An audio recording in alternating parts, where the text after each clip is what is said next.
O cara tá lá, o cara gostou, porque na internação, sabe, tem enfermeira, que é um personal pastor, que quer ser o dízimo. Ai, não julgueis. Aí é bom, tem enfermeira, tem café da manhã, tem almoço, departamento, ar-condicionado, LED, uma boa música, e o cara tá lá, ó, não, eu quero ficar aqui em coma. Ei, vai levantar quando, varão? Vai viver teu propósito quando, varão? Vê se alguém quer hoje o ID, o evangelismo, o crescer em fé para o ministério. Quer não. Quer sugar. É o crente parasita. Eu quero que a igreja me ofereça, mas eu não quero devolver para a igreja. Mas o crente com a mente de guerreiro, não. Ele peca? Peca. Ele se fere? Fere. Ele cai? Cai. Mas diz, me ajude porque eu tenho um propósito, me ajude porque eu quero levantar, me ajude porque eu quero prosseguir. E o crente da UTI, não. Levanta, macho, desse coma aí, não julgueis. Entendeu? O mimimi entrou na igreja também, sabe? A gente, como pastor, não pode mais repreender, o cara tem um carro pastor na cidade, é só printar de preto e botar um church, a manada sai todinha, não tem mais fidelidade, não tem mais lealdade,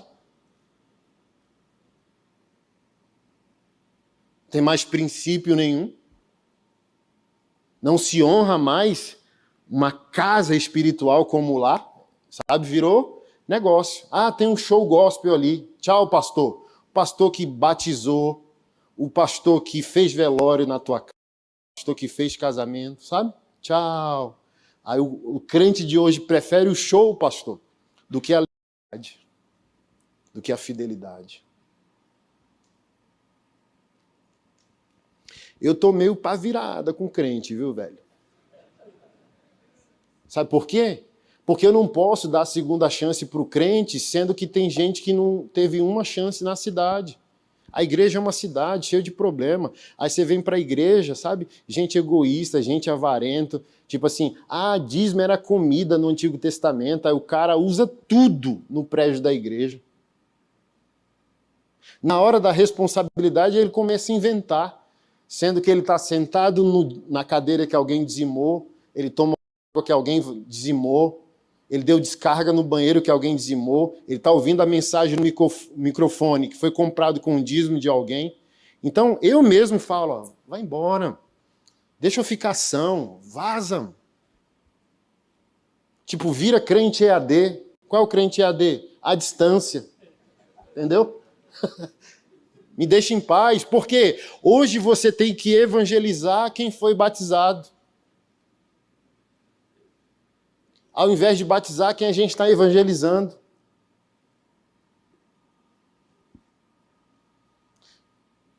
Tem pastores aqui, já falei com alguns deles, vocês concordam comigo. O bexiguento que tira a nossa saúde passou por quantas igrejas em poucos anos? E a gente não pode se alegrar com essas pessoas chegando nas nossas paróquias, não. Sabe uma coisa que a gente não faz, a gente tem que começar a fazer? É igual o empregador, pega o telefone e ligue para o último patrão do desgraçado. Então pegue o telefone e ligue para o último pastor desse camarada. Se uma mulher chegasse para você dizendo, eu te amo, quero casar com você. Me dá aqui seu currículo. Não, já casei 5 vezes. Tu casaria? Por mais, sabe, atraente que fosse? Não. Não casaria.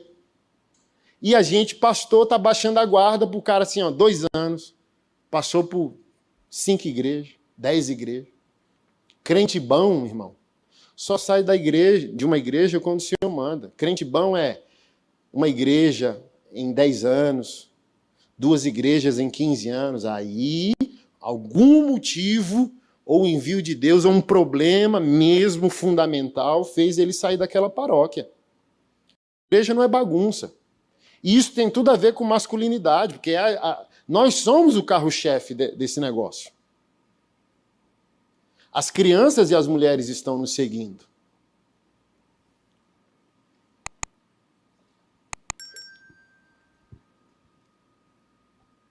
Mas voltando ao medo. Pecado gera medo, pecado gera distância, pecado gera inutilidade. Todo homem produtivo no reino é um homem que está buscando ser santo. Todo homem inútil, parado, não ofertante, não dizimista, não generoso, não fraternal, não dedicado aos vulneráveis, ao quarteto veterotestamentário da vulnerabilidade, órfão, pobre, estrangeiro e viúva. Um homem avivado, um homem santo, é um homem que ama o que Deus ama. E é um homem que odeia o que Deus odeia.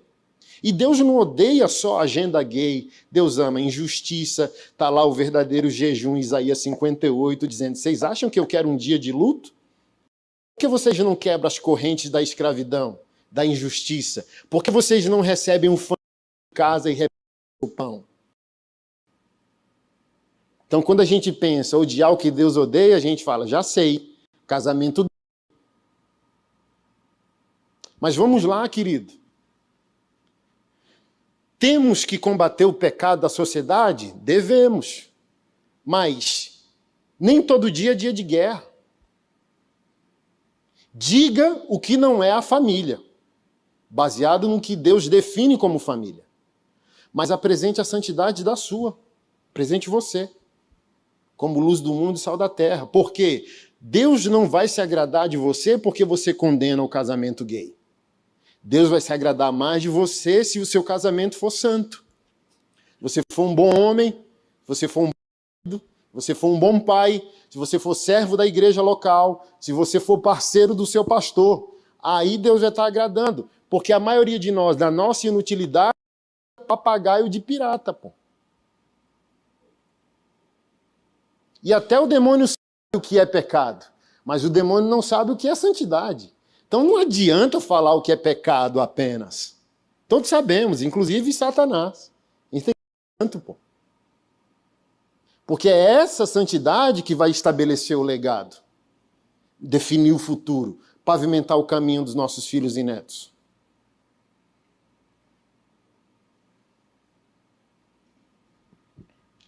Romanos 3, 23.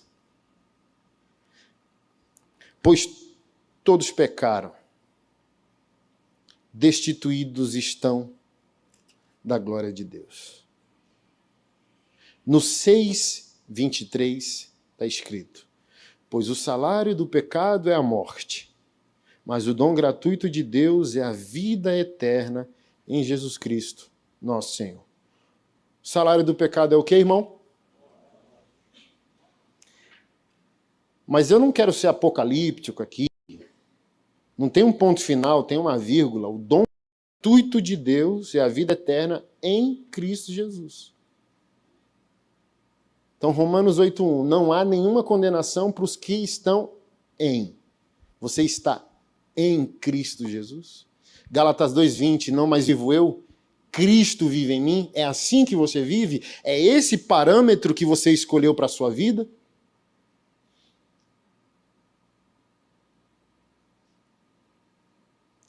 Como podemos reclamar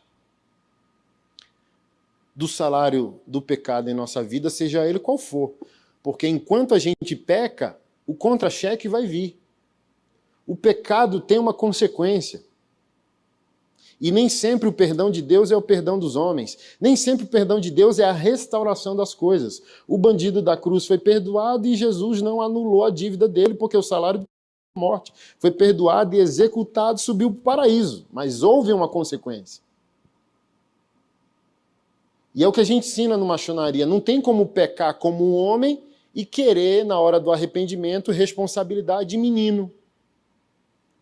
Porque na hora do pecado, ninguém peca chorando, ninguém goza aqui chorando. Então, na hora de arrepender, tem que ser homem, pô. Daqui a pouco a gente vai chegar no rei Davi. O evangélico menino, o rei Davi. O rei Davi não é exemplo de como pecar. O rei Davi é exemplo de como se arrepender. Porque o cara menino diz, nem Davi conseguiu. Pô, quem sou eu? Menino, pô. Menino. Que é um cara segundo o coração de Deus. O exemplo dele está na Bíblia porque a última preocupação de um homem evangélico é o que vão dizer. É a reputação. Davi não está nem aí, Deus já sabe.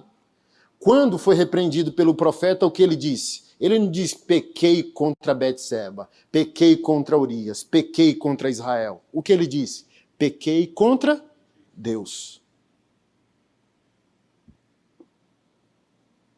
Aí o cara fica com charminho, goza como adulto, na hora do boleto, quer ser tratado como menino. Por exemplo, mexeu com a mulher dos outros, a Bíblia diz que você pode morrer. A Bíblia diz. Está lá, né? Provérbios capítulo 6, Provérbios capítulo 7. Lê os dois, dever de casa. Diz assim, ó. Quem comete adultério não tem juízo. Quando o marido traído se vingar, em uma multidão de presentes aplacará sua ira. Se um talarico morrer, ele está morrendo com base bíblica. Tipo assim, ó, eu vou, sabe? Eu vou lá como pastor, amenizar quem ficou, fazer o velório, mas o que é que ele fez? Pô, pegou a mulher dos outros. Aí eu vou chegar nos bastidores, para não ser grotesco, com a vozinha que está chorando e dizendo, o salário do pecado é a morte, tá? Tem base bíblica, tá? Os 5 tiros que ele levou do marido traído, tá na Bíblia, pô. Princípio é princípio, é o que eu sempre digo, quebre o princípio quebra você. Então, assim, ó, pecou, tem que clamar logo para Deus, assim, ó, tem que correr para Deus, clamando a misericórdia dele, para a consequência ser a menor possível. Porque tem morte literal, tem morte espiritual, tem morte do seu ministério, se você for pastor, tem morte do seu pastoreio, tem morte do seu casamento. Ah, se eu falar que eu traí minha esposa, ela vai pedir divórcio. Que pensasse nisso antes do adultério. Você pode perder seu casamento, você pode perder a admiração dos seus filhos, você pode agora, com a liminar judicial, ter restrição para visitar seu filho. Tudo isso é Romanos 6,23. O salário do pecado é a morte. Então não dá para lamuriar depois. Tem que pensar antes.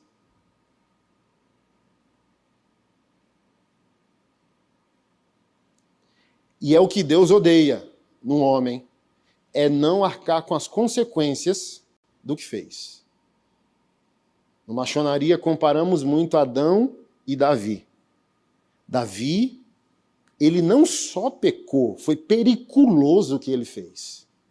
Ele matou o marido da mulher para poder cometer ou administrar a consciência em paz. Para encobrir seu pecado. É uma maldade que é fácil de ler, difícil de viver se fosse hoje no século XXI. Porém, há algo de especial nele e no arrependimento dele que fez com que Deus não abandonasse ele e ele não sumisse da Bíblia. Pelo contrário, é um dos santos de Deus de maior relevância na Bíblia, na santa palavra de Deus. Pecou, assumiu o boleto, pagou o boleto e não sumiu. Porque Deus ama essa honradez no coração do homem. Diferente, ele disse o quê? O que atrai o favor de Deus para um homem? Fui eu. Mas o que Adão fez? Não fui eu. Sumiu. Você sabia que a nossa Bíblia protestante tem 66 livros? Sabia? Não sabia? Nenhum deles foi escrito pela testemunha ocular da criação. Está escrito lá, nos 4 primeiros capítulos do relato criacional, que Deus cria todas as coisas e chama Adão para dar nome. Então, o Pentateuco, ou parte deles, os primeiros livros da Bíblia no Antigo Testamento deveriam ser escritos por Adão. Tem nada que ele fez. Só destruiu o rolê e sumiu. Não tem uma oração assim, ó, e Adão orou. Por quê? Deus odeia homem em posição fetal. Eu te fiz guerreiro, eu te fiz com ombros largos e costas fortes para você escolher o fardo pesado ao qual carregar e carregar. O seu corpo é diferente do corpo da mulher, porque eu criei você para resolver os problemas e não ser o problema. E para piorar a situação do nosso pai Adão, Paulo diz a Timóteo que não foi ele quem pecou, mas foi Eva. Mas Gênesis 3:9, quando Deus chama, não chama por Eva, sabendo soberanamente que foi Eva, chama por Adão, porque a responsabilidade é dele, a culpa não é, mas a responsabilidade é. Quem pecou foi Eva e fez ele pecar posteriormente. Mas a responsabilidade gerenciadora é dele. Então, quando ele diz, não fui eu, Deus fala, está desabilitado. Então, quando o homem não diz, Deus, trata comigo, Deus fala, está desabilitado. Homem de Deus chama o problema para si. Homem de Deus chega numa igreja, nossa, que louvor, embora. Não, ele diz, essa igreja está precisando de mim. O louvor não é bom. Se o cara é músico, ele diz, esse pastor está precisando de mim. Se o problema é o instrumento, ele diz, o problema é o som. Eu vou ficar e vou lutar para que essa igreja tenha um bom som. Percebe a diferença? O evangélico inútil vê a cada solução, ele vê 10 problemas. O homem evangélico, ele anula todos os problemas e ele só tem um foco. Deus manda os espias e só 2 têm a perspectiva certa. Vamos quebrar todo mundo. Tipo assim, 10 fala, meu Deus, perdemos, vamos morrer. E 2 fala, é nós. Os caras é grande pra caramba, um monte de gigante. Mas dá pra gente quebrar todo mundo. Porque olha o paradigma de Deus. Eu vos darei a terra prometida. Mas Deus não matou ninguém. Assim, eu vos darei eu estarei com vocês. A providência os acompanhará. Puxa a espada e faz o teu trabalho.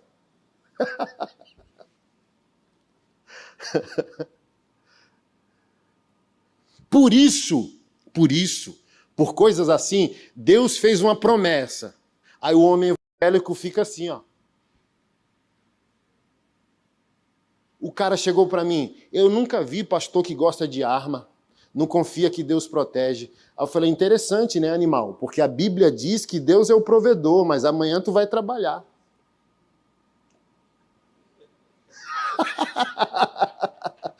A Bíblia diz que Deus é o protetor, mas o guardião da minha esposa, dos meus 4 filhos, de um propósito, de uma igreja, de uma multidão de viúvas e órfãos, de 5 cachorros. O que eu tenho que fazer ao crer que Deus é o protetor? Manter a pólvora seca e a lâmina disponível.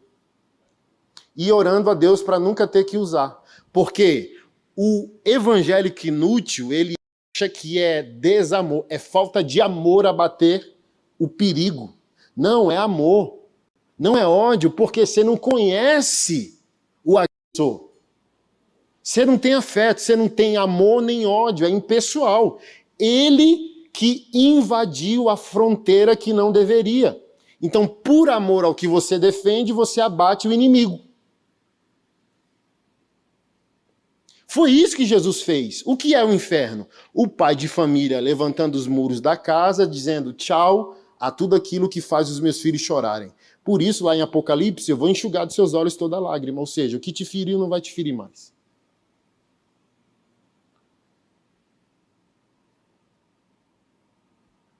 Só da inutilidade, do ponto de vista da inutilidade, que a gente vê Jesus como um sim carinhoso. Tipo assim, começa a produzir, começa a resolver uns problemas, pagar uns boletos, enfrentar uns perigos, que você vai parar de romance. Jesus não é esse romance. Jesus é viril. Jesus é o leão da tribo de Judá, batizado com a doçura de um cordeiro. Vocês goianos gostam de pamonha, sim ou não? Jesus é completo e temos que ser completo como ele. E o que isso tem a ver com pamonha, pastor Anderson? Maturidade ei, tem pamonha de sal, de doce e mista. O que você quer? É você que escolhe, freguês. Jesus dizendo, eu quero ser o Cordeiro de Deus que tira o pecado do mundo. Eu quero ser dócil. Mas nessa docilidade existe um leão engatilhado. E eu não quero usar esse leão, mas ele está pronto. Então, um homem de Deus não é de briga, mas um homem de Deus precisa estar pronto para a guerra. E guerra é diferente de briga. O que é briga? Minha igreja é melhor que a sua, meu pastor é melhor que o seu, a conferência da minha igreja é melhor que a sua, fofoquinha. Isso é briga. E homem de Deus não tem que andar em briga. Anda em guerra, guerra espiritual, guerra social, guerra política. São estruturas. Ele enfrenta problemas.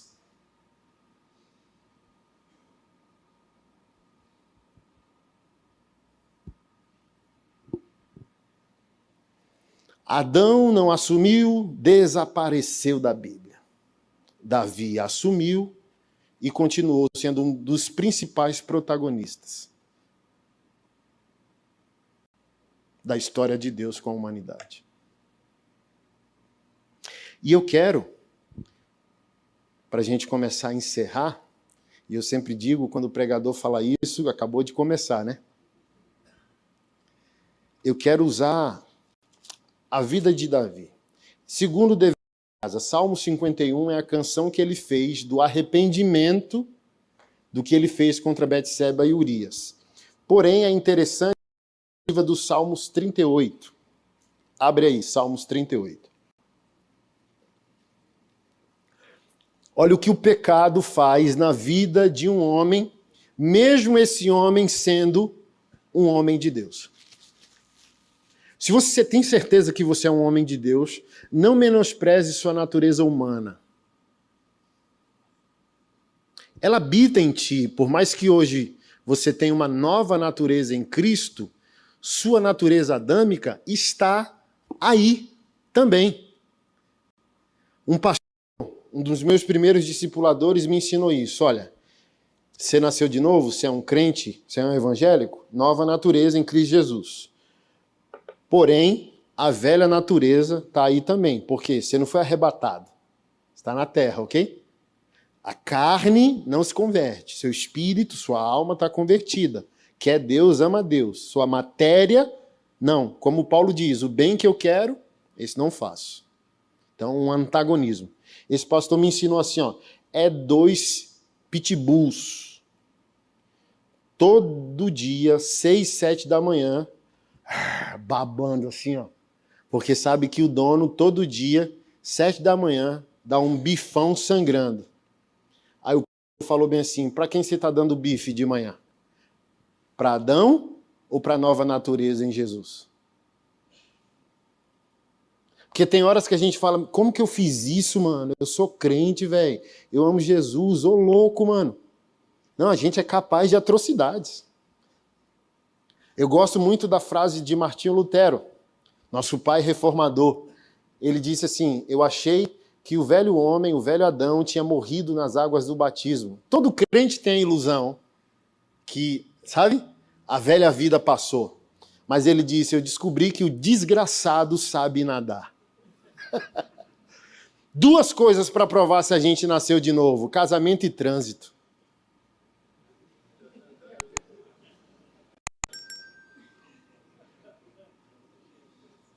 Mas o que é legal é que a gente continua pecando. Talvez a gente saiu do culto e mandou o dedão no trânsito. Aí você fala, caramba, eu sou discípulo de Jesus, cara. O que eu estou fazendo com esse dedo? Esse é o charme. Você continua pecando, mas você não se conforma ao pecado. 5 segundos, 10 segundos do grito que você deu na esposa, você já está disponível a chegar lá e pedir perdão. o dedo que você deu no trânsito, na hora que você levantou o dedo, já constrangeu, dizendo, por que eu tô com esse dedo levantado? Ao mesmo tempo que você ia, me perdoe, sabe? Assim, ó, me perdoa. Porque esse é o luxo de ser um discípulo de Jesus. O Espírito deles habita em nós. Então a gente peca, mas não vai viver no pecado. A gente cai, mas não vai viver caído. Assim como aconteceu com Davi, nosso irmão. Aconteceu algo gravíssimo, mas o pecado dele não foi o túmulo dele. O pecado dele ele usou como catapulta para uma vida de mais excelência, sem vitimizar as consequências.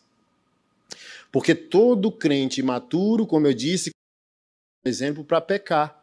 Mas o mais interessante é que eles ficam só com 1 Samuel, capítulo 12. Eles não lêem o 13, nem o 14, nem o 15, nem o 16. Porque lá no 12, no finalzinho, o profeta diz assim, ó, Deus manda te dizer que aquilo que tu fez escondido, ele vai fazer em plena luz do dia diante de Israel. Então Deus fez um marketing. Ah, eu não gosto do pastor Anderson não, que ele expõe os pastores na rede social. É nada, querido. Deus expôs Davi um monte na Bíblia. A humanidade conhece esses caras. Instagram não é nada. Da tua casa eu trarei a tua vingança. E outro homem se deitará com as tuas mulheres. Sabe quem foi esse homem? O próprio filho. Está lá, no capítulo 16. O amigo do filho, acho que é Aitofel, falou bem assim, olha, Absalão chega e diz, o que eu faço? Quero matar meu pai para tomar o reino. Ele descobriu isso e acabou fugindo. O que você me aconselha a fazer? Aí sabe o que o melhor amigo disse? Olha que conselho. Transa todas as do teu pai no quarto dele, na varanda dele, para toda Israel ver e entender que é irreconciliável a relação de vocês. Gostei desse conselho.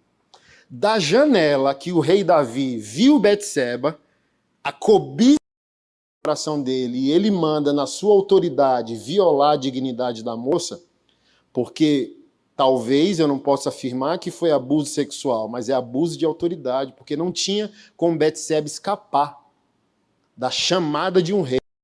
Manda PF, né? Tipo, Xandão, vamos parafrasear. Bom, bom, bom, bom. Polícia Federal, Xandão tá mandando levar você.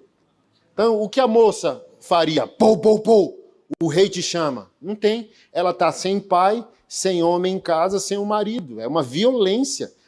Davi usa suas prerrogativas como autoridade espiritual, autoridade real, para violar a dignidade de uma mulher que estava sem a presença do seu marido. Isso é um abuso.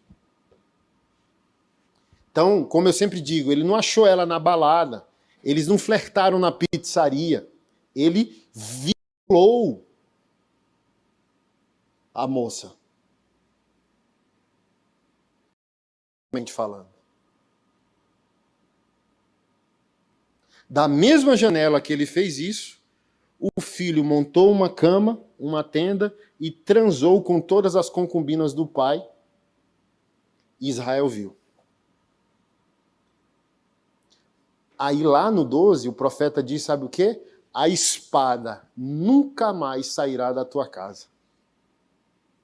E o filho que você teve com Betseba vai morrer para você saber que é sério o que você fez, porque o ímpio agora tem motivo de blasfemar contra Deus. Aí a criança morreu. Aminon, um dos seus filhos mais novos, estuprou a própria irmã dentro de casa. Davi se indignou, mas nem repreendeu o filho, nem fez um discipulado, nem chamou ele para dar um pedala Robinho na orelha dele, nada. Se indignou e ficou calado. Absalão era o irmão da moça, fingiu ter perdoado o abuso, depois de 2 anos foi lá e matou Aminon para vingar a irmã. Olha que desgraça. Então tem certeza que quer usar o rei Davi como exemplo para a sua vida de como pecar? Pagou, irmão. E é doloroso um homem de Deus ver a espada na casa dele. A honra dele é: eu fiz a minha parte, clamei o tanto que eu podia para Deus me aliviar. Mas é bumerangue, tudo que vai e volta. Deus disse que ia acontecer.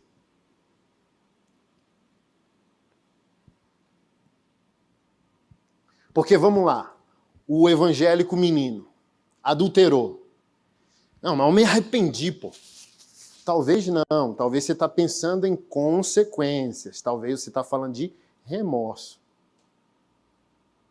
Você vai ver o que é arrependimento. Eu vou ler aqui Salmos 38. Os ossos gemendo. Isso é arrependimento, meu amigo. Porque é com Deus. Não é com a esposa, não é com a amante, não é com o mundo, não é com o pastor, não é com a igreja. É com Deus. E quando você é um escolhido de Deus, um eleito de Deus, um santo de Deus, se adoece, cara. Você fica transtornado, o pecado mexe com você. Você não fica bem. Porque, por exemplo, o cara que peca e vive sorrindo, o cara que peca e vive feliz, ele não é de Deus. Ele não é um discípulo de Jesus. Pecado, a gente entende que traz sofrimento para a presença que habita em nós. Que é uma presença santa, pô. Então a gente fica transtornado. Pecar é bom. Não vem com esse papo que não é. Mas ao mesmo tempo deixa a gente desnorteado, transtornado, sem rumo, adoecido por dentro. Mas o menino diz assim: tem um cafezinho ainda que o meu esfriou? Não, pô, me arrependi já. Aí eu sempre pergunto: confessou? Aí começa o silêncio. Oxi. Não, pô. Falei com Deus. Ou, precisa confessar? Precisa, pô. Por quê? Você não casou com Deus, irmão? Não, mas eu falei com um pastor. Você não casou com um pastor, irmão? Não, eu falei para o meu amigo. Você não é casado com seu amigo, irmão. Você é casado com a sua esposa. Você fez votos a ela. Mas se ela separar, é direito dela, varão. Primeiro, perdão não é amnésia. Segundo, perdão não é escolha para o convívio.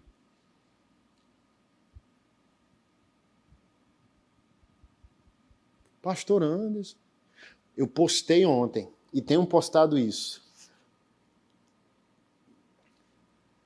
A gente percebe que nesses exemplos que eu estou dando aqui, a igreja evangélica estabeleceu de maneira negativa sinônimos. O sinônimo do homem evangélico é um homem sempre com problemas morais. Adultério, pornografia, indisponibilidade para a casa do Senhor, indisponibilidade para ir para o culto no domingo. Ou seja, o sinônimo do homem evangélico é um cara problemático, infiel e indisponível à obra. E o sinônimo da mulher evangélica é uma guerreira de oração, pagando preço pelo marido menino, até que decida por Deus e decida abandonar o pecado. É uma vergonha para nós. Para quem aqui é discípulo de Jesus, é uma vergonha para nós tolerar os nossos irmãos com esse padrão. Porque Jesus Cristo disse assim, ó, porque a gente fala, não, pastor, porque se a gente apertar a porca, o cara não vem para a igreja. Que não venha, e tem base bíblica para não vir. Jesus disse assim, ó, ninguém entra no reino sem calcular o quanto vai gastar na construção. E se a construção parar pela metade, aquele que começou a obra será envergonhado. Então a gente não criar uma cultura de meio crente. Porque a Bíblia diz, ó, seja frio de vez. Você tem que ser quente ou frio. Porque se você for morno, evangélico, se você for o cara que vai uma vez na igreja, se você é o cara que só vai na ceia e pede perdão, para de pecar, eu tenho uma amante. Aí eu vou 2 dias na casa dela na semana. Aí, próxima semana é a ceia. Então essa semana eu não vou sair com amante, porque eu preciso nessa semana que eu não vou lá pedir perdão a Deus para poder cear. A Bíblia diz que você é morno. E ele vai vomitar você. E se você ama Jesus, de fato, você não pode aceitar que a Bíblia diz que você pode ser vomitado por ele, cara. Você tem que ir atrás do que é seu, que eu sempre digo, honra teu nome, tu é filho de Deus. O único ser que rasteja é Satanás. Não fomos criados para rastejar, fomos chamados de filhos e para sentar na mesa com o nosso Pai, recebemos um novo nome. Então a gente não pode aceitar ser meio crente. A gente não pode aceitar ser um cara que aliviou a culpa do CA. A gente tem que crescer para aprender a assustar Satanás. Crescer para ser fiel. Crescer para que demônios digam o que disse sobre o nosso irmão apóstolo Paulo. Eu bem sei quem é Paulo. Isso não é vaidade, esse é o nosso legado. Seja santo.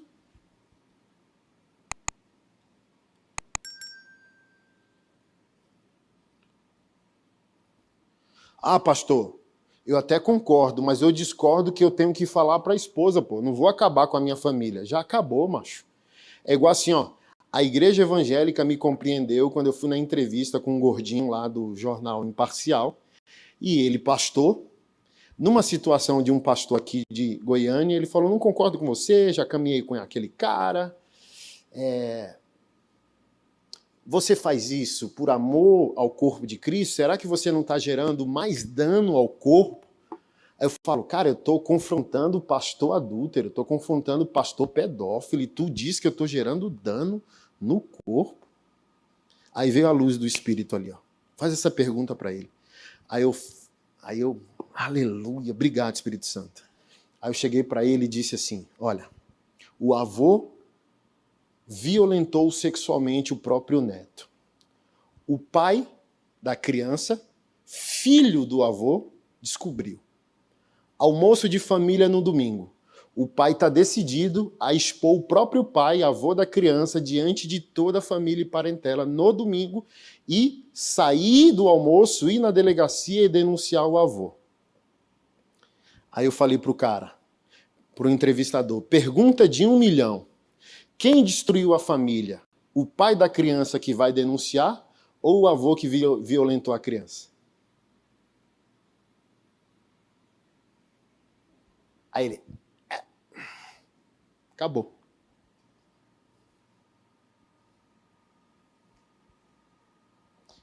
Deixa eu voltar para você. Você tem que pensar em consequências antes. Sabe por quê? Porque você é um homem que tem um pênis. E não um pênis que tem um homem. Os caras de uma joalheria falam, o pastor antes é muito louco às vezes. Eu fui pesquisar o peso de um pênis. Não, porque os caras chegam assim, ó. Ô, pastor é mais forte que eu. Eu não largo essa amante porque eu não consigo. Eu não largo o pornô porque eu não consigo. Aí eu penso assim, ó, sei lá.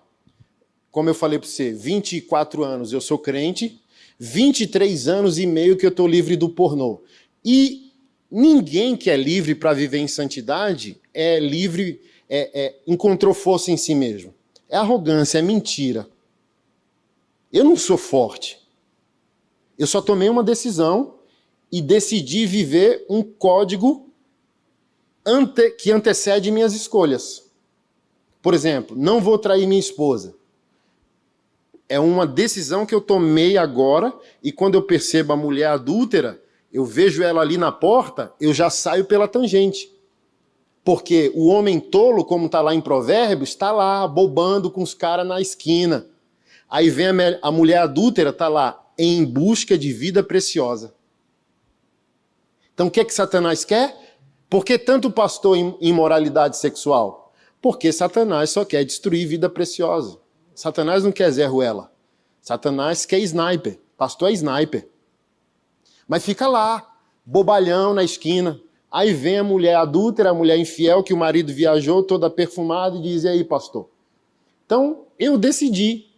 Há 17 anos estou lutando todo dia para amar a mesma mulher. Se é bom, pastor? Não, só tomei essa decisão. Ela é prévia. Então, quando eu vejo o problema, por mais que ele me tente, tem tentação? Tem, pastor. Tem. Ó, há 2 meses eu entrei no meu Instagram, aí tava lá uma filisteia dizendo, hoje eu tô doida para dar para um pastor. O que você fez, pastor? Bloqueei. Nem dou tempo para pensar, nem dou tempo para refletir. Bloqueei.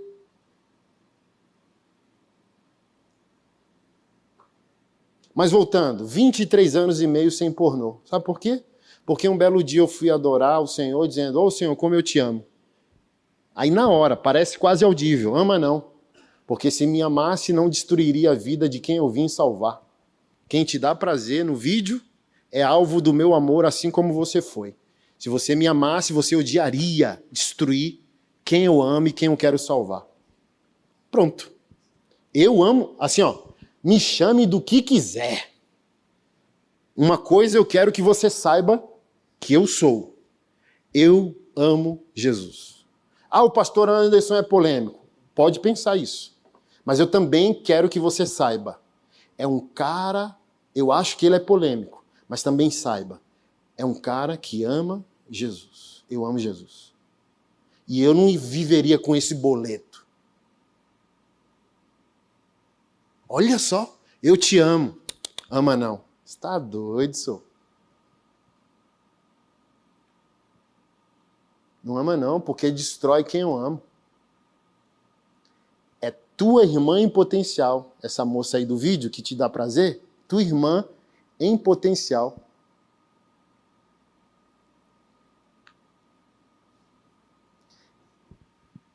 Então, não é o tamanho do teu pênis que define o tamanho do teu cativeiro. É a tua decisão, pô. Por isso que eu fui lá pesquisar o peso do pênis. O pênis pesa 70 gramas, pô. Na média de 12 a 14 centímetros do brasileiro. O cara que tem 15 pra frente não tem 5 quilos de rola nem na China, moço.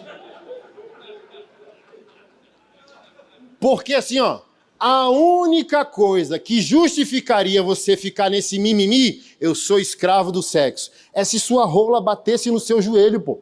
Igual eu vi um casamento de um africano, o bicho dançando para ir pro casamento, a chibata dele no joelho. Assim, ó, desgraçou a noiva na lua de mel. Tipo assim, ó, sabe? PT, perda total. É igual o Shaquille O'Neal do basquete, o bicho 2 e pouco, e a esposa, uma baixinha, aí alguém colocou assim, ó, PT.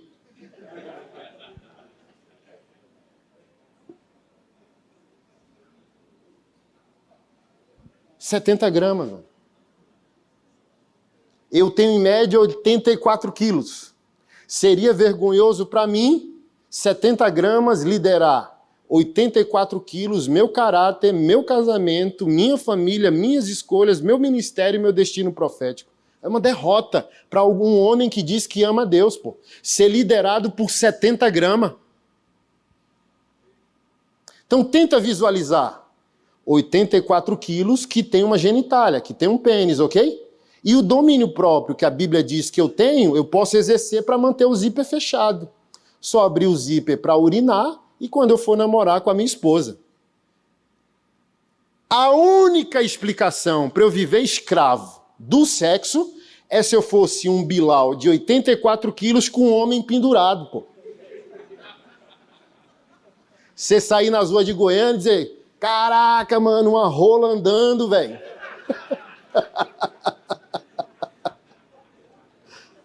E o cara lá pendurado, e aí, Pai Senhor!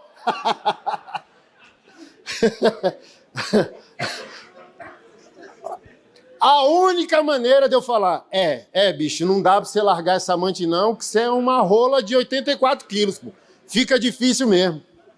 Perdão aí, eu retiro o que eu disse. Mas tu não é uma rola de 70 quilos, de 100 quilos, de 90 quilos, pô. Tu é um homem de 90 quilos, pô.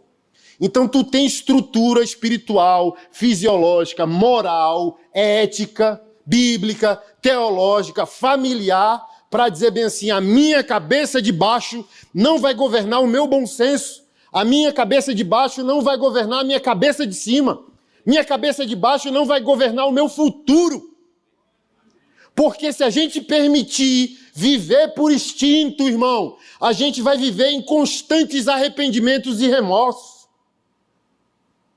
Olha a dor, irmão, eu amo tanto os meus filhos, imagina a dor de acabar com uma família e você ter leis regulando o dia que você beija o seu filho, macho.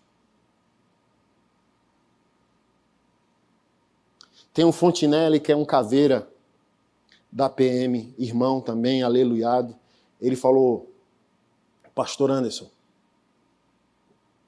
pensar em ver meus filhos nas costas de outro homem já resolve meu pecado. Eu não quero ver meus filhos brincando nas costas de outro homem. Aí eu falo para mim, Fontinelli, segura a onda. Segura a tua onda. Não, eu morreria. Os filhos que eu beijei, que eu lutei financeiramente para criar, no colo de outro cara. Você tá louco, cachoeira? Por um homem de verdade? Deixa eu virar essa página para eu ler Salmo 38. Mas ainda eu continuo discordando que eu tenho que confessar para minha esposa. Eu só concordo com você e que essa sua sugestão de não falar é de Deus, é bíblica, se você perdoasse a ela se ela fosse a adúltera.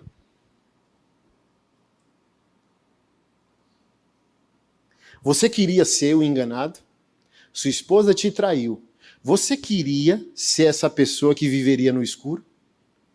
Sem ter o privilégio da informação e o poder da decisão, se perdoa e permanece? Se a sua esposa fosse adúltera, você estaria falando de perdão? Você estaria vitimizando? Não, pô, a gente não deve julgar. Você perdoaria a sua esposa? Então, é um evangélico menino, quem quer perdão e não concede perdão. Então, se você está dizendo, eu quero ser perdoado, mas também você perdoaria, aí eu estou falando com um homem evangélico e um homem bíblico, que quer aquilo que semeia. Agora, se você não perdoaria, se o feito da traição fosse dela, eu não estou falando com o homem, eu estou falando com o menino.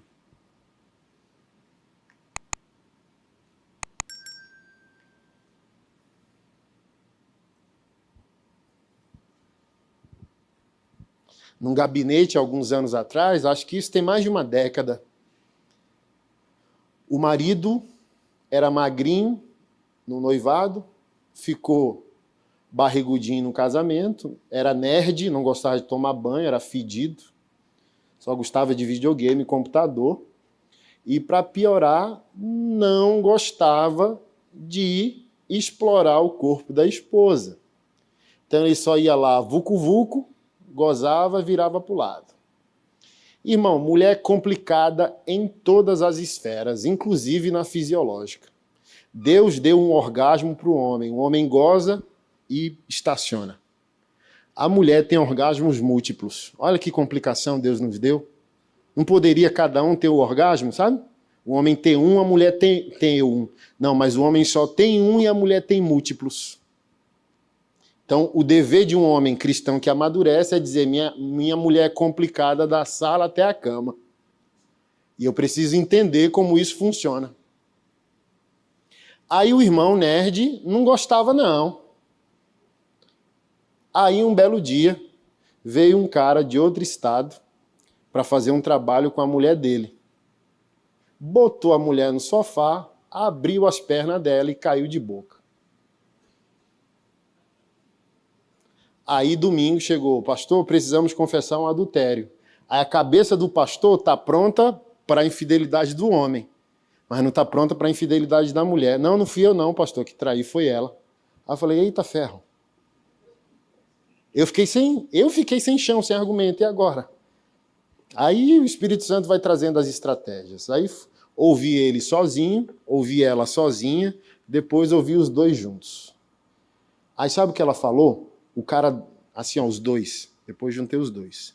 Ela falou, o cara do meu lado. Falou bem assim, o senhor prega sobre isso, fala sobre isso. Eu nunca gozei. Eu não sei o que é um gozo, eu não sei o que é um orgasmo. Por exemplo, ele nunca fez sexo oral em mim. Ele falou que tem nojo do meu corpo. Aí eu, eita.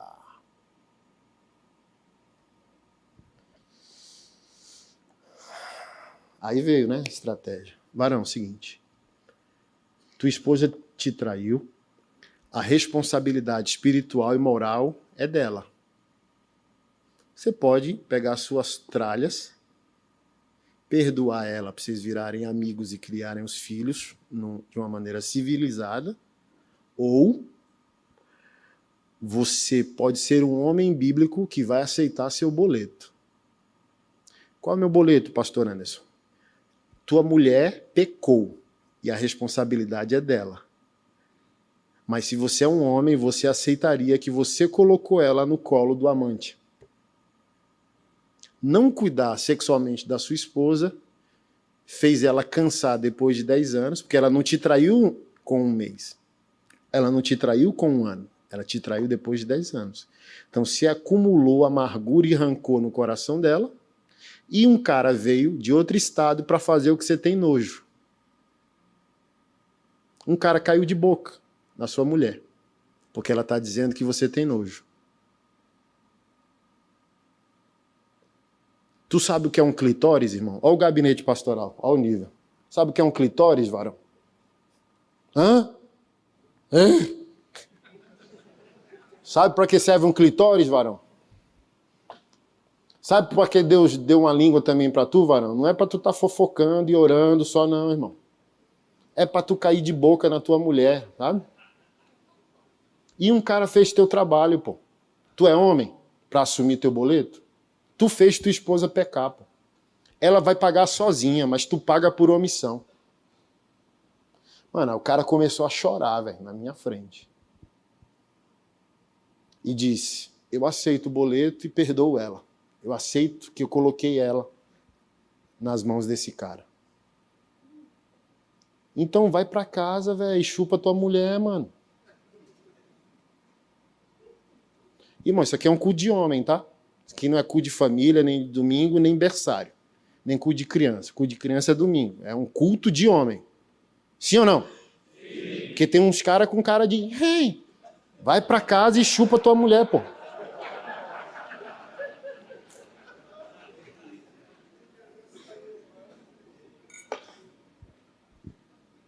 É teu dever. Porque a minha equipe postou um Reels hoje. Sexo é fome. Só fica sem sexo o solteiro e o celibato que a Bíblia diz que recebeu um dom de Deus. Quem não recebeu um dom de Deus e não é solteiro, tem que ter sexo como tem café da manhã, almoço e janta, pô. E quem não goza, enlouquece. A gente assim, ó, infantilidade gospel, gospelândia, berçário gospel. Deus criou tudo, sexo é de Satanás. Então, ou você crê que Deus criou tudo, ou você crê que o diabo tem poder correspondente a Deus. Como eu sempre digo, Deus criou tudo, fez o corpo. Quando chegou na genitália, mandou um zap pro Satã e disse, tu termina para mim a obra? Não, Deus criou tudo. Anatomicamente, por que não cabe homem, homem, mulher, mulher? Porque vagina e vagina não se encaixa, pênis e pênis não se encaixam. Anatomicamente, homem e mulher se pertencem. Foi ideia de Deus. O tesão controlado é ideia de Deus. O gozo é ideia de Deus. O orgasmo é o presente de Deus depois de um dia de trabalho, varão. Está escrito lá, Eclesiastes, olha, é de Deus, disse Salomão. É de Deus que tu, Usufrui do resultado do teu trabalho, do teu salário, coma do teu pão, beba do teu vinho e se alegre com a mulher da tua mocidade. Então é a ideia de Deus, tu chegar do trabalho, a varoa preparar a mesa, preparar um lava-pés para você, vocês ficarem ali, daqui a pouco creu. É a ideia de Deus, macho. É o nosso aleluia. Deus tem um aleluia para ele e ele tem um pro nosso. Tipo assim, eu amo vocês. Tipo, não é? Um dia estressante, Satanás, Lula, a desgraceira toda.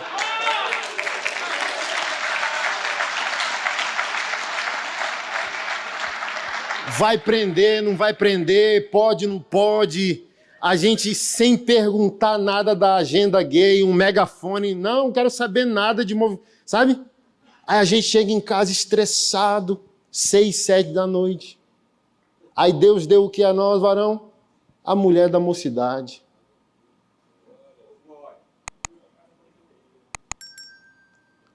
Uns varão, quando eu falei, ô irmão, vai lá. Vai lá. Os varão. E pode, chupar minha mulher, eu posso, varão.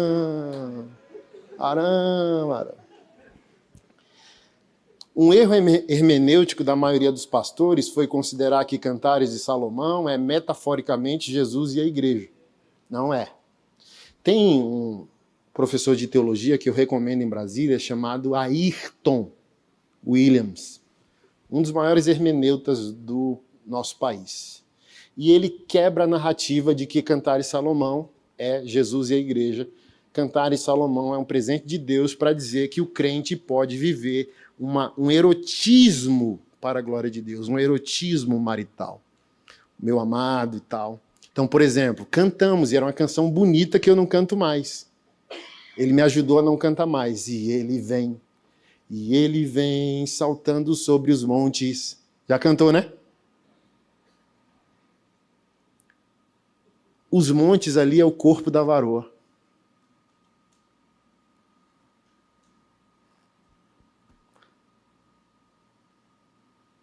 Sulamita está dizendo, ele começa nos pés e vem saltando os montes. Então o marido vai lá no pezinho, começa por lá e vai, preparando a varoa, beijando, faz a obra completa até chegar na boca, ela está pronta. Eu posso, pastor? Aí o amado lá da Sulamita diz, o umbigo de minha amada é como uma taça de vinho. Está lá no texto. Uma mulher com umbigo da fundura desse copo é uma anomalia, né? Mas ele diz assim, o umbigo da minha amada é perfeito, parece uma taça de vinho. Mas se você pegar aqui um dedo de vinho ou de água e jogar no umbigo da amada, vai escorrer. Sim ou não? Aí o que tem que fazer? Hein, varão? Tô te ajudando, varão. Me ajuda a te ajudar, varão. Em outra passagem, o amado diz, o seio de minha amada é como cacho de uva. Se Cantares de Salomão é Jesus e a igreja, eu amo Jesus metaforicamente, coletivamente somos a noiva dele, ok? Mas eu falo, ô Jesus.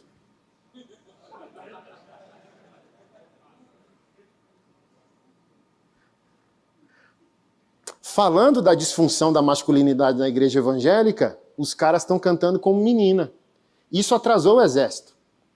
Por exemplo, quando a gente pega canções de guerra, o Machonaria de Janeiro, em São Paulo, tem um cara, guitarrista, velho, crente em São Paulo, o cara tá repaginando todas as músicas, Cassiane, 500 graus, músicas de Diante do Trono, os hinos, e o bicho é rock and roll. Cara, ele pegou 300 graus da Cassiane, aí eu falei bem assim, mano, eu tenho um evento, bora.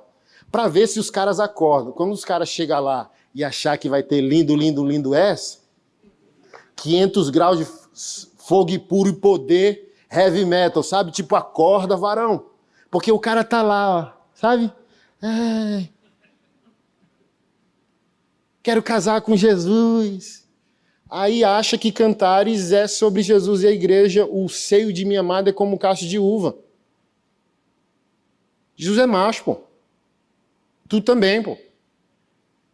Então a noiva não é tu, pô. A noiva é a igreja simbolicamente. Aí os caras estão cantando para Jesus como menina. No singular. Na primeira pessoa do singular. Errado.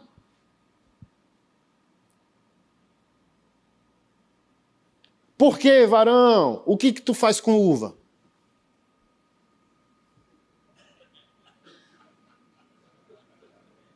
O que tu faz com uva, varão? Então vai chupar a tua uva, varão. E para de encher o saco dos pastores, pô. Para de dizer que é Satanás que está furioso contra teu casamento. Satanás quer destruir minha casa. Não, não é não. Às vezes é a mulher amargurada, ranzinza, porque tu não dá prazer para ela. Tem nada de Satanás. Porque está lá em 1 Coríntios 7. A esposa tem que pagar o marido o que ela deve a ele, e o marido tem que pagar a esposa o que deve. Paulo está falando de sexo. Ele diz, só se apartem para orar, com consentimento mútuo. Então, a esposa não tem autoridade para dizer não quero transar. O marido também não tem autoridade para dizer não quero transar, porque é uma dívida, Paulo falou. Porque é uma fome biológica, fisiológica. Ele diz, só vai ficar sem sexo para orar, avisando o outro. Meu bem, vou ficar uma semana sem transar, porque eu vou jejuar, vou ficar fraco, ficar fraca, debilitado, tá? Quando voltar, a gente aleluia de novo. Aí Paulo fala lá em 1 Coríntios 13, faça rápido para que Satanás não vos tente por falta de domínio próprio. Olha que interessante, você vai chegar em casa e vai falar para a varoa, ó, você vai abrir 1 Coríntios 7 e diz, varoa, o seguinte, meu marido quer sexo todo dia, ou minha esposa quer sexo todo dia. Ele tem domínio próprio. Quem quer sexo tem domínio próprio. Quem não quer está sem domínio próprio, segundo 1 Coríntios 7.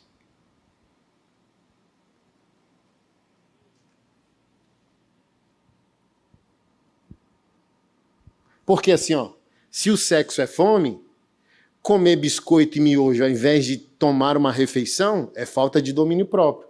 Não, estou na correria, vou comer um biscoito. Aí daqui a pouco, minhas taxas estão tudo desreguladas. Você está quebrando o princípio. E o princípio está quebrando você. Então deixa eu falar algo que é real. Satanás não tem nada a ver com a maioria dos nossos problemas de masculinidade conjugais. A gente está criando nossos problemas. Nós estamos sendo demônio uns para os outros dentro do casamento. E para a gente encerrar de fato, Salmos 38.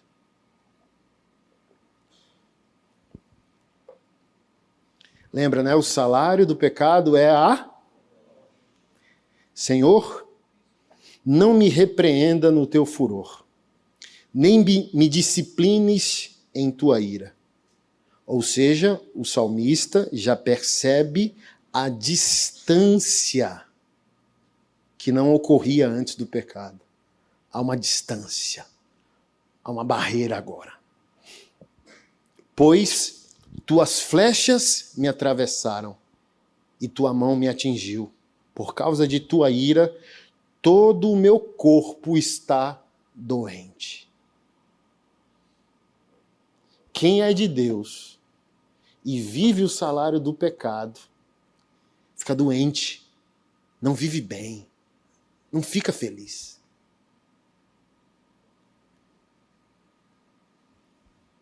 Não há saúde nos meus ossos por causa do meu pecado. As minhas culpas me afogam, são como um fardo pesado e insuportável.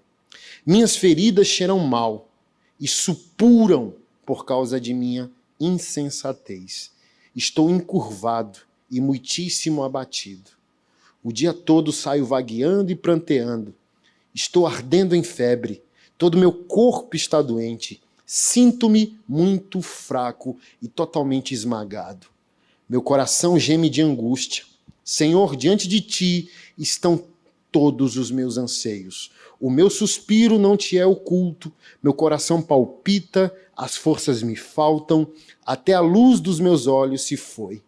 Meus amigos e companheiros me evitam por causa da doença que me aflige. Ficam longe de mim os meus vizinhos.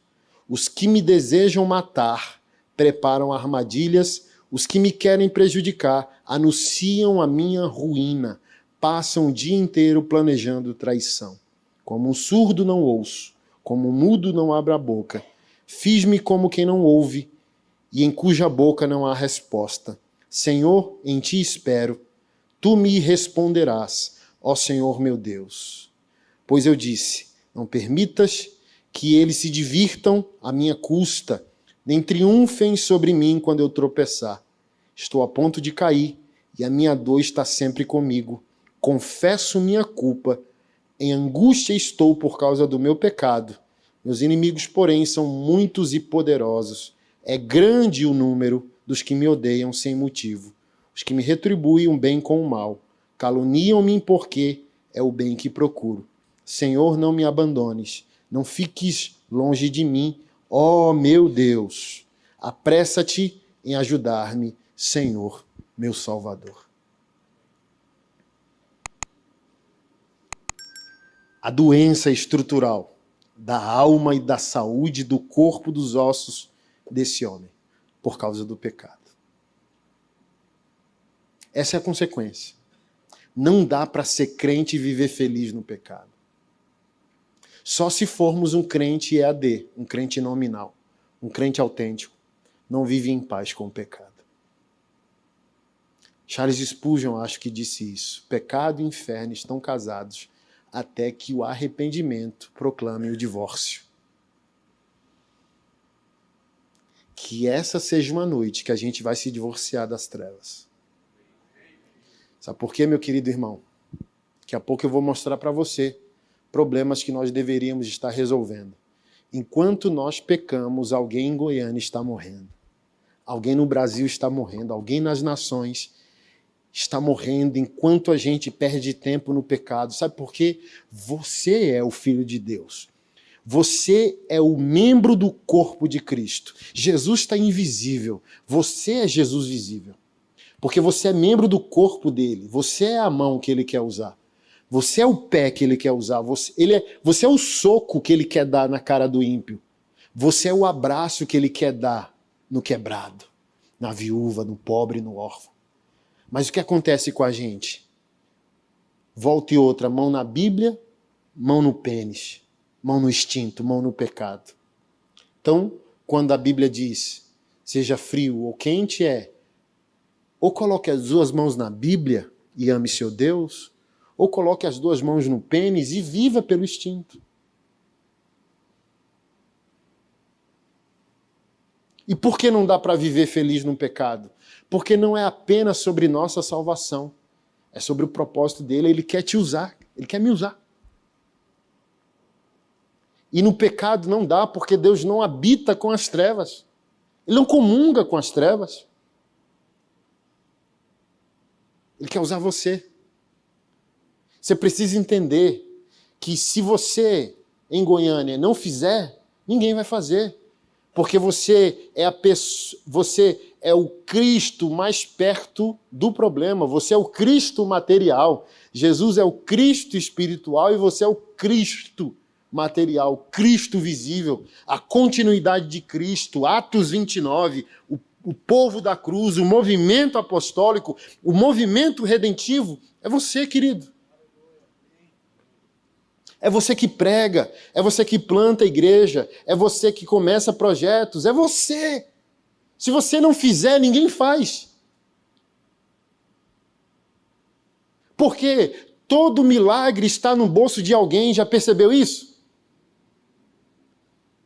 Tem um problema e alguém clamando. Jesus está respondendo e não está concretizando. Por quê? O milagre está no bolso de alguém. O milagre está na casa de alguém. O milagre está na disponibilidade de alguém. Vou te dar um exemplo para eu encerrar. Eu fui ajudar uma família autista, uma mãe que foi abandonada pelo marido por causa do autismo do filho. E o indivíduo morreu na Covid depois de ter abandonado a família. Acho que Jesus ficou tão chateado com ele que levou ele. E ele que pagava as contas e o plano. Depois disso, o menino não estuda, mora em condições extremamente precárias. Eu fui lá, você vai ver o vídeo daqui a pouco. Aí eu postei que iria ajudar essa família. Aí veio uma pastora e falou, que bom que você vai ajudar, mas você sabe que autismo é demônio, né? Oh, meu Deus. E para mim é simples, se é demônio, bota a mão e expulsa, né? Resolveu o problema. E 3 irmãos, 3 homens evangélicos foram lá e falou, não é melhor orar para Jesus curar do que ajudar? Nossa, me feriu tanto que eu bloqueei todo mundo. Porque o que eu disse, eu não sou de briga. O pastor Anderson, eu não sou de briga. Se você quiser entrar numas comigo, eu saio fora. Sou de guerra. Briga eu não sou. Levanta e sai. Não vou ficar discutindo isso. Bloqueio. Mas me feriu assim, sabe? Sou pai de autista, estou envolvido nisso. Caramba. Aí eu fui para Deus e Deus falou bem assim, é falta de fé pedir para eu curar. Insistir para que eu cure alguém é falta de fé. Aí mexeu com as estruturas evangélicas, né? Porque é ordem do Senhor, imporão as mãos e os curarão. Meu Deus, insistir para o Senhor curar é falta de fé? É. Aí o Senhor foi lembrou de Jó, capítulo 29, fui os olhos dos cegos, fui os pés dos aleijados, fui o pai dos órfãos, o pai dos pobres, quebrei a mandíbula dos ímpios, tirei de suas presas as vítimas. Aí o Senhor me lembrou do bom samaritano, o sacerdote não fez, o levita não fez, o samaritano não orou por cura.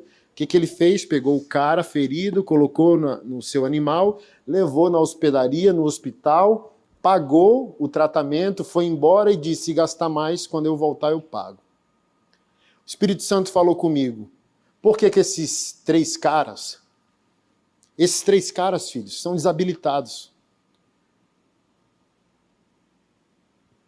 Você sabe o que eu posso fazer. João capítulo 1 diz que o Senhor criou todas as coisas subsistem nele, tudo pertence a Jesus, tudo é de Jesus, até Satanás. Lutero disse, até o diabo é o diabo de Deus. Pedro diz que, por incrível que pareça, Satanás está acorrentado. Então o limite dele é uma corrente no pescoço dele, onde ele só age pela autorização do Eterno. Tudo é de Jesus, porque tudo subsiste nele como a palavra de Deus, a palavra germinadora. Ele criou e sustenta todas as coisas. Então, nós sabemos o que Jesus pode fazer, sim ou não? Nós sabemos que Jesus restaura casamento, sim ou não? Transforma pessoas, as piores do mundo, sim ou não? Tem um pastor trabalhando com a gente que puxou 9 anos de cadeia.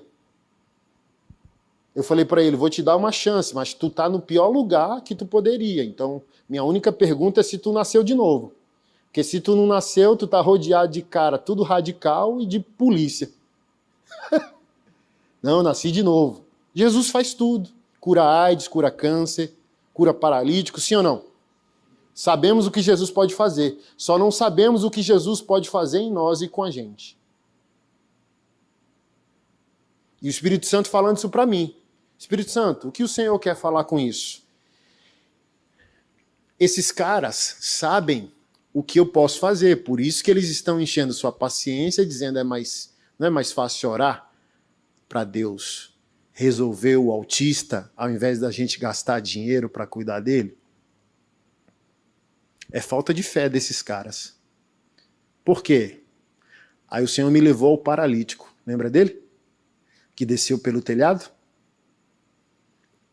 Quando o paralítico desce do telhado, Jesus faz o que ele sabe fazer. O que Jesus fez com ele? Curou, sim ou não?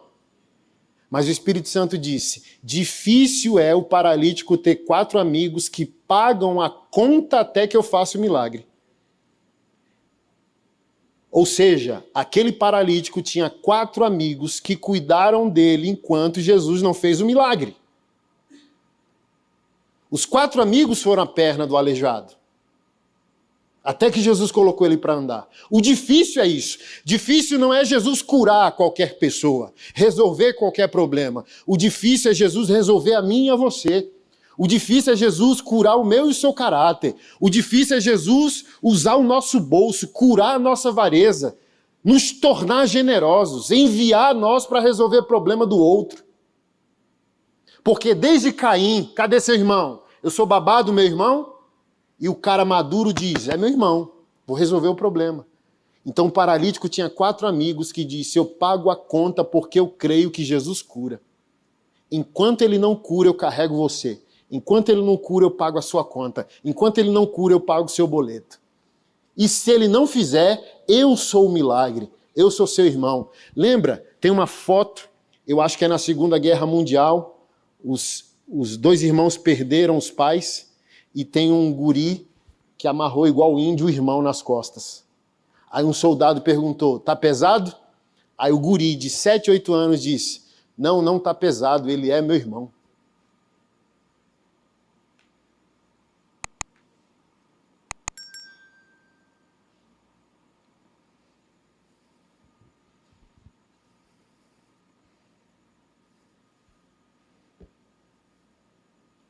Esse é o milagre. Jesus nos usar. Jesus usar o nosso tempo, restaurar a nossa vida e usar nosso dinheiro. Esse é o milagre. Cura. Ele falou bem assim, bota a mão sobre o enfermo e eu os curarei. Só precisa de uma mão. Mas ser a cura, aí é outros 500. Ser a resposta, aí é outros 500. Ser amigo do paralítico, quer fé maior que essa? Os caras, além de carregar o cara, pagar o boleto dele, tu já viu alguém que é cadeirante ou paralítico, tanto de ferida que gera na pessoa? Esses amigos cuidaram desse cara. Quem quer ser amigo de um paralítico? Se não bastasse tudo que esses 4 amigos fizeram, eles vão até Jesus, sobem em uma casa, destelham ela, porque souberam que Jesus está pregando e não dá para entrar, porque uma multidão. Os caras sobem uma casa, destelham ela, aí quando eles lá de cima, aí Jesus lá discipulando, o que está rolando aí, cara?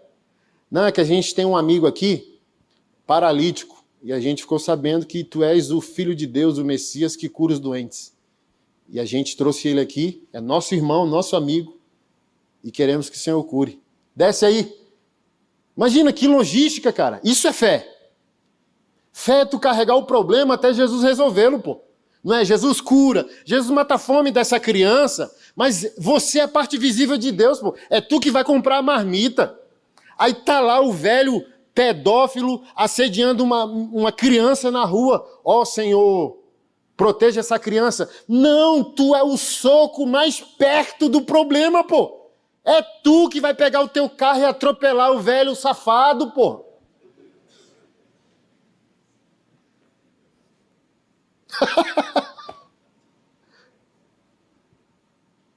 Ah, mas eu vou preso. É outro problema, pô. É melhor tu preso do que uma criança abusada. Ou processado. Eu estou sendo processado por isso. Igual tô com um vídeo lá de um moleque, homem, eu vou encerrar agora, de verdade. Homem! O padrasto bateu na mãe dele, ele foi lá e matou o padrasto. Aí a entrevistadora falou, e aí, você está feliz? Ele, não. Ah, por que você fez isso? Protegi minha mãe. Aí ela disse, mais uma vez, vai dizer que você fez isso por sua mãe? Só fiz o que tinha que fazer, graças a Deus minha mãe está viva, meu irmão é novo, tem necessidades especiais e minha mãe está viva aí para poder cuidar dele. E você? Vou puxar minha cadeia, assumir minha responsabilidade, pagar o que eu devo e sair daqui depois de cabeça erguida, e viver meu propósito. É isso. Ah, então sua mãe lhe deve. Não, minha mãe não me deve nada. Eu só cumpri meu dever como filho. As duas coisas estão corretas. Ele cometeu um crime porque o cidadão não pode fazer justiça com as próprias mãos. O Estado está aí, mesmo que atrasado. As instituições policiais e judiciais estão aí, por mais que atrasadas. Então ele errou. Mas olha a honra dele. As duas coisas estão certas. Ele tem que pagar pela justiça com as próprias mãos, mas ele diz, se eu não fizesse o que eu fiz, minha mãe estava morta. Ou seja, seja homem e não peça permissão. Cumpra seu dever, pô. Pague seu boleto. Assuma seu protagonismo. Assuma a sua vida, cara. E pare de dar desculpa.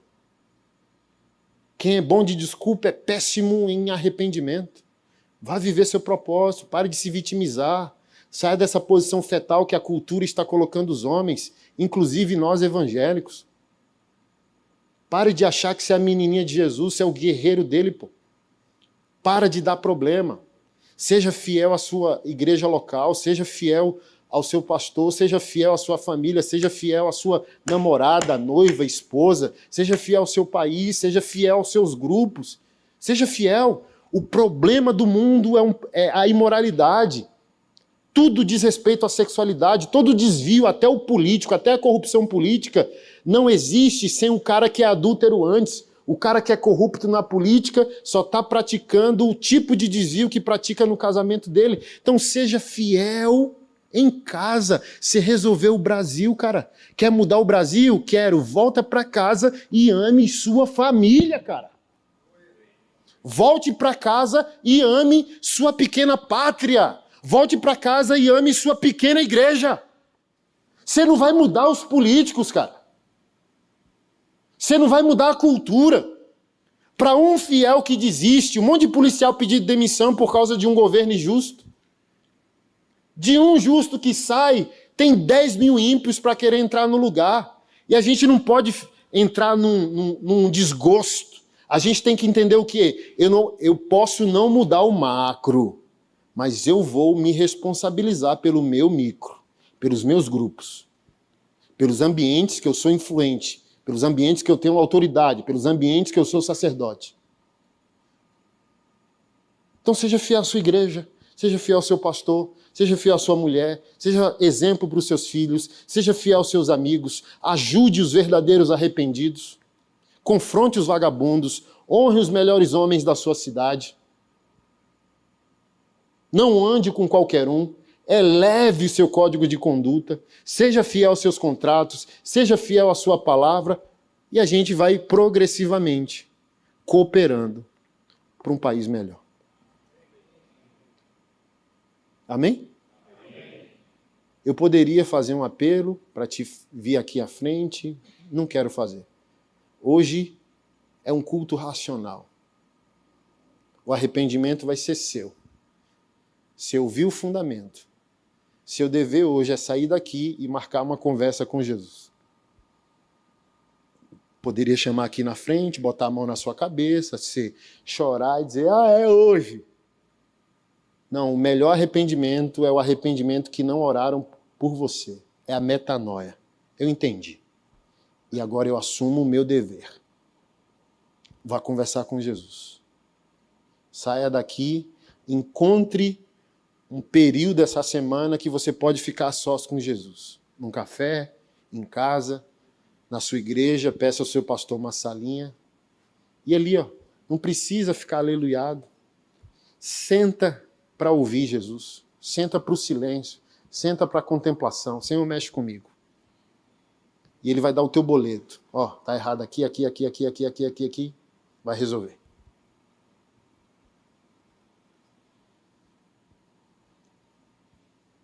O melhor arrependimento é o do silêncio, não do barulho. Por isso que eu não quero chamar. Tem dias para chamar você aqui, mas hoje não é o dia. Que é arrependimento de homem, de macho. E arrependimento... A gente ama o silêncio, sim ou não? Vá para o silêncio. E deixe o eterno falar com você no silêncio. Curve sua cabeça, sentado como você está. Deixa eu abençoar a sua vida.